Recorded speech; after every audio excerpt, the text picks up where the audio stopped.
पण मी एक स्त्री म्हणून तुम्हाला हा प्रश्न विचारते की स्त्री म्हणून, गृहिणी म्हणून घरातली कामं म्हणा किंवा मुलांचं शिक्षण म्हणा किंवा घरातल्यांची काळजी घेणं म्हणा, या या आणि अशा अनेक फ्रंटवर भरपूर नियोजन, भरपूर डोक्यात सतत काही ना काहीतरी विचार असतात. हे सतत वेगवेगळे विचार असताना देखील अनुसंधान कसं टिकवावं किंवा नामस्मरण कसं करत राहावं? हा प्रश्न केवळ स्त्रीपुरताच मर्यादित आहे असं मला वाटत नाही, कारण पुरुष देखील त्याच्या त्याच्या कर्तव्यांमध्ये हा नेहमीच व्यस्त असतो. आणि त्यामुळं तुमचा प्रश्न तुमच्या दृष्टिकोनातून जेव्हा तुम्ही विचारता तेव्हा हा एक सर्वसामान्यांना पडणारा नियमित प्रश्न आहे. पण यासाठी जी साधना आहे ती साधना श्री ब्रह्मचैतन्य महाराज गोंदवलेकर महाराज असं म्हणतात की माझ्या नामाची साधना अशी आहे की ती तुमच्या प्रपंचाच्या कुठल्याही कर्मामध्ये बाध्यता होत नाही, आडकाठी ठरत नाही. मला सांगा, घरामध्ये तुम्ही स्वयंपाक करताय, पोळ्या लाटताय, कणिक तिंबताय, यावेळेला उगीच आजूबाजूच्या लोकांच्या बद्दल काहीतरी चकाट्या पिटत बसण्यापेक्षा मुखाने नामस्मरण केलं तर तो करत असलेला स्वयंपाक हाच आमच्यासाठी भगवंताचा नैवेद्य होतो, प्रसाद होऊन जातो.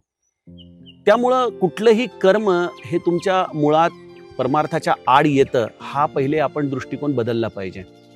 कुठलंही कर्म आम्हाला भगवंताकडं लावता येतं. दुसरी गोष्ट अशी आहे की कर्मामध्ये नामस्मरण करणं हा तर एक उपाय आहेच, पण दुसरी गोष्ट आमच्यासारख्या प्रापंचिकांसाठी आहे ती म्हणजे प्रत्येक कर्म भगवंताला अर्पण करणं. तुम्ही जे काही कर्म करत आहात, तुम्ही जर त्या भगवंताच्या कानावर घालून ते कर्म करायला सुरुवात केली आणि त्या कर्माच्या पश्चात मिळालेलं फळ हा त्याचा प्रसाद म्हणून स्वीकारायला सुरुवात केली तर तुम्ही करत असलेलं कर्म देखील परमार्थाची साधना होते.